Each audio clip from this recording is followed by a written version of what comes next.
Creativity is an addiction. Unplugged because we will always say yes to creativity. Totally Uncut because we all make mistakes. So let's turn it into a tool. This is Arroe Unplugged. I'm a poet, one that just happens to write in a forest. My forest is the Rainbow Forest right here in South Charlotte, North Carolina. When I enter this forest or any other collection of trees, I never know what I'm going to write about. These aren't my words. These are the lyrics from Rainbow Forest. Chapter number 357, February 25th, 2023. The forest floor is evolving. Spring has arrived way too early. Temperatures near 80 degrees. And it's still February. Today, it's a light spring rain, which never injures my moment because without nature's water, life on land can get a little rough, especially for these trees. I often wonder how truth-filled a tree's rings really are. Most of my research points more at how the climate is measured inside the rings. Past climate conditions are studied. One expert says tree growth is very complex, as is the interaction with the surrounding environment. I remember as a child, I would run over to the tree stump and immediately start counting the rings. I don't see too much of that stuff today, mainly because the modern human wants to be in control of their trees. And if it's wild they want, well, then they just travel to the nearby state forest.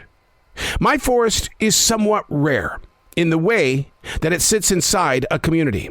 And in this present moment of now, all the landowners seem to be in love with it. But it wasn't that way when I first arrived in 1992. The tree rings, do they speak the truth? And as humans, would we understand what was a growing year versus what was a struggling year? They used to teach this kind of stuff in science. We would run out there and just look at it and see that, oh my God, it must have been a horrible winter because look how thin that ring is. What would happen if we were that way? That each year we grew a new ring? What sort of stories would we be sharing with the future? The tree rings, the human rings. I write because I want the story to be shared. I want people to know what it was like to be a part of this generation. Through writing, you're able to communicate with eyes that may have never met you.